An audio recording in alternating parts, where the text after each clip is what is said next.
Welcome back to Black Swan Outdoors, and today we are going to talk about a simple signaling kit.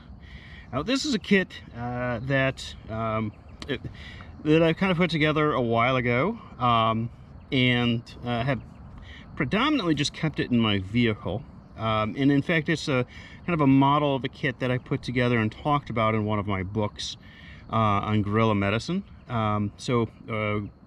We have an entire book on how to set up medical structures for austere environments. So anyone that might be interested in kind of putting up a medical structure for their group, that's fairly self-contained, this is the book for you. It's not a medical guide. It doesn't go into medical advice or anything of that nature, but it talks about things about improvised medicines, medical structure, how do you set up to think about providing your own aid, and we talk about this is how you could set this up for something like civil conflict, protests, guerrilla warfare contexts, things of that nature. So if you're interested in this kind of topic, that might be a book to think about checking out. And as I said, one of the chapters in there, we talk about how to set up a landing zone. And this is something that many people don't really ever think about, particularly those that live in and around urban areas. When I was a guide, I was certified as a wilderness first responder.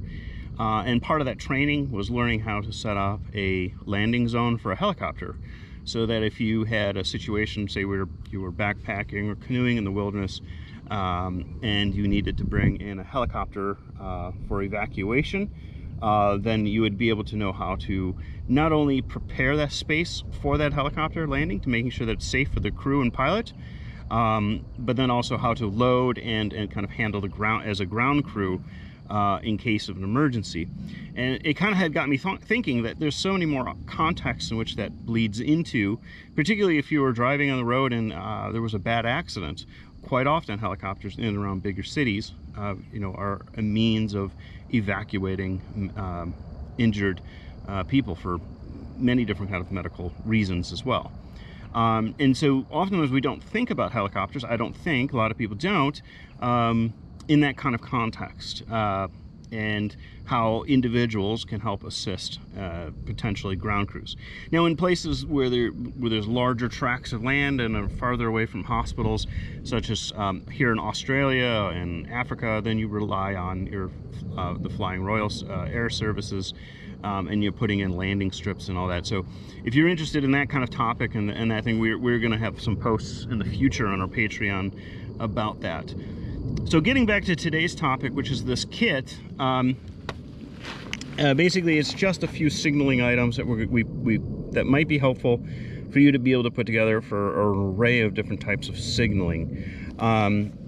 The other piece to signaling, which I like to talk about in a lot of my posts, is how important it is from a survival perspective, and it's part of a communication pace plan. So we have, when we talk about a pace plan, that's a primary plan of communication, an alternate, a contingency, and an emergency form of communication.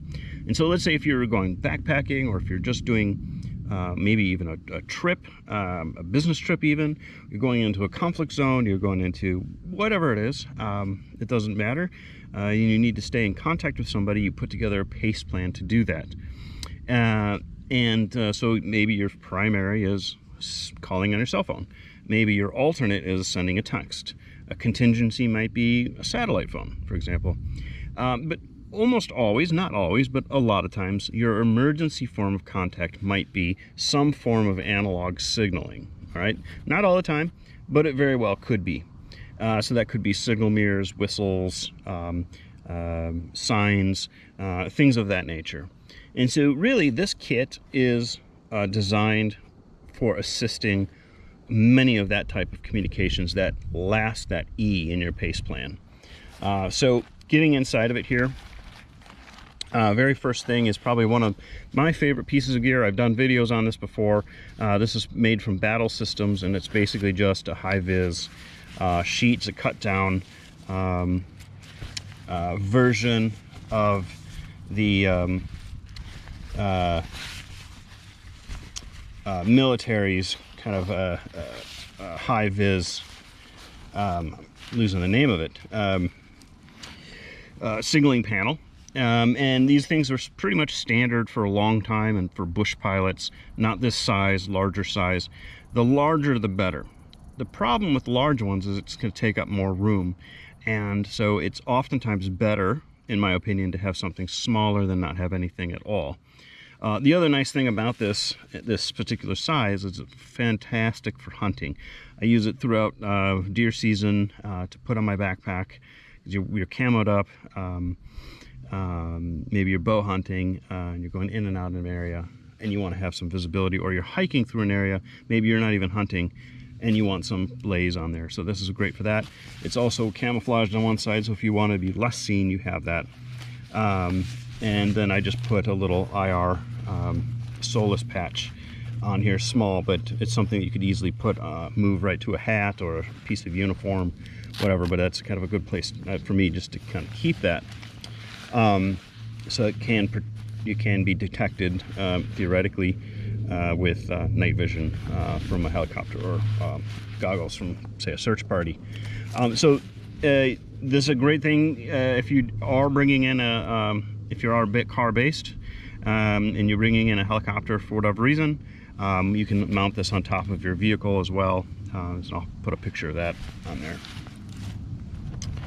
So next up here is the MS2000 signaling.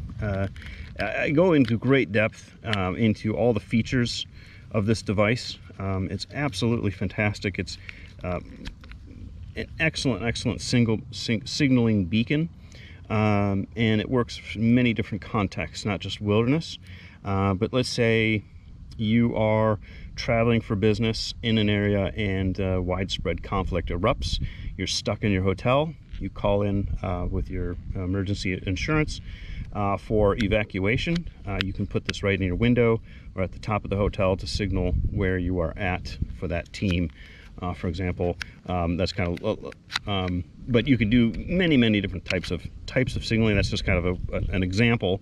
But again, these work really well. The one caution I would have is, a lot of these Table 50 or the kind of military issued kind of gear isn't always the best to travel with, particularly internationally, because you don't want to raise any red flags when you're going through immigration. So I generally don't travel with this unless I really feel like I would actually need it and warrant the extra scrutiny that you're going to get.